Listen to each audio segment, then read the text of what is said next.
kajian yang paling penting dalam ulumul Quran termasuk adalah al-ibratu bi umumil lafzi la bi khususis sabab. Itu terkenal sekali. Jadi Nabi karena seorang manusia, apapun hebatnya Nabi ini seorang manusia, tentu kalau ngandani cara Jawa atau menghitobi, pasti ngendikan sama yang di depannya. Tapi bukan berarti hukum ini khusus pada yang di depannya, tapi menjadi umum. Kenapa menjadi umum? Ya karena kebaikan itu boleh dilakukan oleh siapa saja. Misalnya Rasulullah ngendikan sama Mu'ad, ya Mu'ad inni uhibbuka, fala tada'anna dubura kulli sholatin. Wa fi riwayatin faqul fi duburi kulli sholatin Allahumma a'inni ala zikrika wa syukrika wa husni ibadatik. Itu jelas kalimatnya Nabi, ya Mu'ad, saya mencintai kamu. Maka jangan pernah engkau tinggalkan setelah sholat, kamu membaca Allahumma a'inni ala zikrika wa syukrika wa husni ibadatik. Ya Allah, tolonglah kami supaya selalu mengingat engkau ala zikrika dan mensyukuri nikmat engkau, dan tolong kami selalu beribadah kepada engkau. Lalu kalau melihat asbabil wurud, kalau dalam ilmu hadis biasanya disebut asbabil wurud, kalau dalam ilmu Quran disebut asbabin nuzul, tentu yang didhawuhi itu ya Mu'ad. Tapi Anda tidak boleh begini, saya tidak wiridan itu, yang disuruh Nabi kan Mu'ad, saya kan tidak Mu'ad. Itu tidak boleh seperti itu.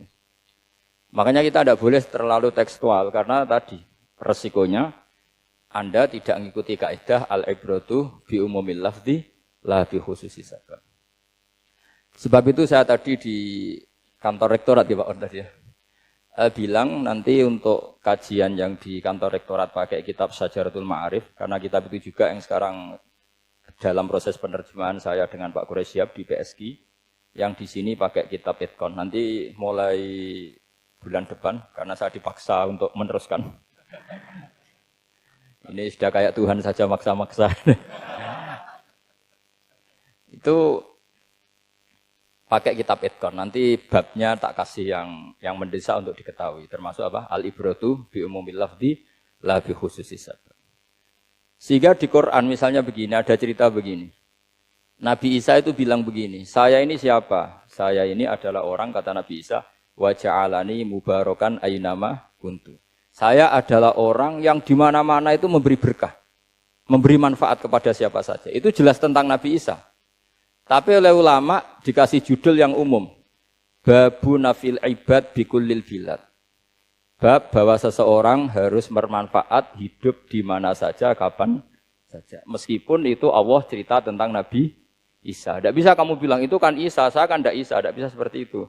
Isa adalah ibaratun an ahlil khairi. Isa adalah figur orang baik. Tentu yang dilakukan baik. Tentu kebaikan boleh ditiru siapa saja. Jadi sehingga nanti pada akhirnya nama-nama yang disebut Allah di Quran itu kalau nama orang baik tentu kita boleh ikut. Paham ya? Kalau nama orang buruk tentu kita tidak boleh ikut. Ya gitu aturannya. Sehingga tadi ada al-ibratu bi umumil lafzi la bi khususi sabab. Jadi yang jadi pegangan adalah standar kalimat umum dengan pemaknaan yang ditentukan ulama. La bi khususi sabab tidak terkait sebab itu. Misalnya yang paling masyhur tentu dalam hadis Madinah itu kira-kira kan utaranya Mekah ya Pak. Kira-kira ya. Utaranya Mekah apa selatannya? Utaranya kayak. Utaranya. Dulu penduduk Madinah itu kalau bikin kloset itu, pokoknya kalau qada'ul hajat itu menghadap ke utara atau selatan.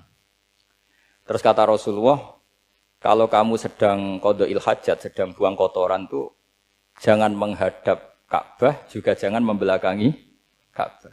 Itu Nabi redaksinya unik. Walakin syarriku aw gharibu. Tetapi kamu menghadap barat atau menghadap timur. Itu semua riwayat walakin syarriku aw gharibu, tapi kamu menghadap barat atau timur. Nah, artinya apa? Kata syarriku aw gharibu adalah binisbat di ahli Madinah, karena orang Madinah posisinya di utara Mekah. Sehingga kalau menghadap utara atau selatan berarti menghadap Ka'bah atau membelakangi Ka'bah, dan itu tidak boleh dalam proses qada'il hajat, masbak kotoran. Terus Nabi memerintahkan menghadaplah ke barat atau ke timur. Nah, al-ibratu bi'umil lafzi la bi khususi sabab juga direvisi oleh ulama begini, kecuali sebab itu ada ilat. Maka kalau demikian yang dimenangkan ilatnya bukan teknya. Saya ulang lagi, yang dimenangkan ilatnya bukan teknya. Kayak tadi, di hadis itu kan Nabi ngintikan apa? Tetapi menghadaplah barat atau menghadap ke timur. Tentu orang Indonesia malah kalau itu kebalikannya. Orang Indonesia kalau ke barat atau ke timur kan malah menghadap Ka'bah atau membelakangi Ka'bah. Di sini pentingnya ijtihad. Dan ijtihad ini lazim, bukan harus Imam Syafi'i atau Imam Malik. Semua orang normal pasti tahu proporsi kalimat tadi. Karena ada aturan al-hukmu yaduru ma'ilatihi wujudan wa adaman. Begitu seterusnya. Ini penting saya utarakan. Sehingga ketika Rasulullah sedekah dengan dinar dikasihkan fakir miskin atau dirham dikasihkan fakir miskin, pikirannya ulama adalah sedekah dengan mata uang yang berlaku saat itu. Tidak selalu ditetapkan dinar atau dirham. Begitu juga ketika Rasulullah dulu zakat fitrah pakai susu kering atau pakai kurma atau pakai gandum. Ulama semua bilang yang penting kuti ahlil balad. Yang penting makanan pokok di negara itu. Dalam konteks Indonesia tentu apa? Beras. Ini penting saya utarakan karena tanpa mengkaji ulumul Quran seperti ini. Dan kita insya Allah bulan depan saya langsung bawa kitab Itkon. Di situ ada beberapa contoh. Harus seperti itu. Karena kalau tidak terikat sebab, itu nanti takutnya ayat umum menjadi liar. Misalnya begini, pernah ada aliran sesat dulu. Kebetulan di Jogja itu, saya lihat di TV. Entah salah kiainya, entah salah dosennya, entah salah siapa. Atau salah orangnya agak stres, tidak tahu saya. Semoga salah orangnya itu sholat menghadap 4 arah. Alasannya Allah enggak ada di mana-mana, ya sudah di barat, rakaat kedua ke utara, rakaat ketiga ke timur, rakaat keempat ke selatan. Itu uniknya itu ngawurnya lah, bukan uniknya. Ngawurnya itu dalil fa'ina ma tuwallu fatamma wajhuhu. Kamu menghadap kemana saja di sana ada ridha Allah. Sehingga semua ulama ketika bikin kaidah al-ibratu bi lafdzi la bi khususi sabab selalu menyertakan kecuali khusus sabab ini ada illatul hukmi. Maka itu enggak jadi. Kayak ayat tadi, kalau kamu pakai umumnya lafaz itu kan boleh sholat menghadap mana saja. Nah makanya Imam Syafi'i ketika ditanya, lalu ayat ini proporsinya gimana? Kata beliau, fis safar. Orang yang sedang di pesawat, mau sholat, tentu masuknya fatamma wajhuhu. Jadi dalam kondisi bepergian, yang kita ingin sholat, maka pakainya ayat seperti itu. Tapi kalau kondisi nomar, fawal diwajhaka syatral masjidil haram. Jadi makanya ini penting ngaji ulumul Quran. Kita tidak bisa hanya megang terjemah atau megang apa, kemudian kita fatwa atas nama Quran dan hadis. Sehingga dulu syaratnya memang ketat, harus hafal Quran, hafal hadis, menguasai usul fikih, menguasai macam-macam. Karena tanpa itu memang tidak bisa. Sampai Ibnu Abbas ngendikan, kamu jangan pernah fatwa pakai Quran. Fa inna lahu wujuhan katsirah, karena Quran punya sisi yang banyak. Walakin hajuhum bisunnah. Kalau kamu adu hujjah, pakailah sunnah Rasulullah SAW. Karena di situ penjelasan Quran. Misalnya tadi Rasulullah ketika kondisi normal pasti sholat menghadap Ka'bah.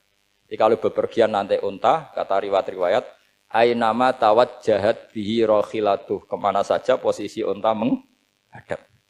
Ada ulama berpendapat itu khusus sholat sunat. Kalau sholat fardu dalam kondisi ada punya mobil harus berhenti. Ini madzhab Syafi'i. Jika misalnya saya, Pak Harsoyo, Pak On, bawa kijang, mobilnya sendiri. Kalau sholat fardu jangan mentang-mentang pakai kendaraan terus menghadap sekenanya. Kalau mau ke Banyuwangi berarti menghadap ke timur. Itu yang boleh hanya sholat sunat. Kalau sholat fardu harus berhenti. Karena kijang ini dalam kendali Anda. Kecuali dalam surah yang kendaraannya tidak dalam kendali Anda. Misalnya kita naik pesawat. Jadi harus dibedakan.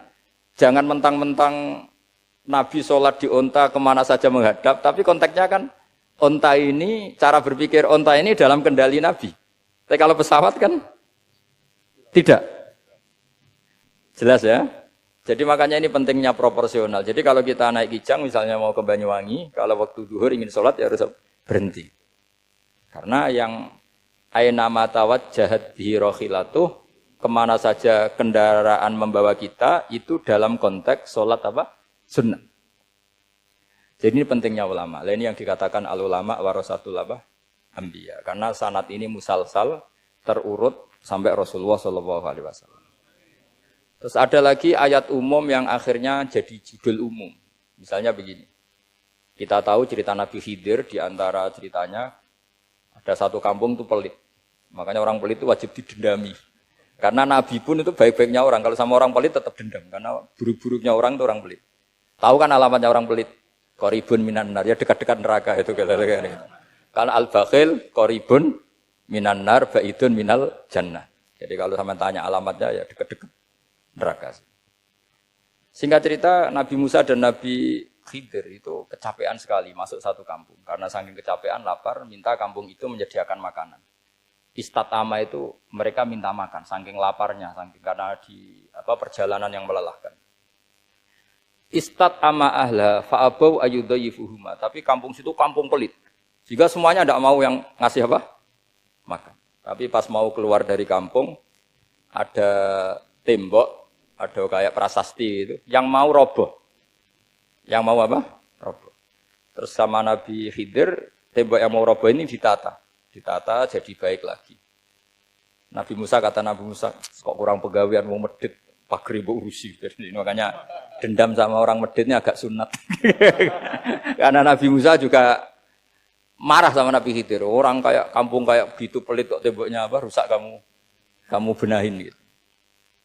Terus Nabi Khidir menjawab, wa amal jidaru fakana luhulamaini yatimaini fil madinati wa kana tahtahu kanzul lahuma wa kana abuhuma sholihah. Begini loh, tembok ini adalah penyimpan harta.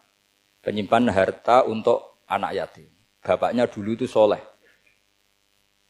Artinya terus dibabkan oleh ulama. Babu ikrami sibyanil mu'minin. Bab kita memuliakan anak-anak orang soleh.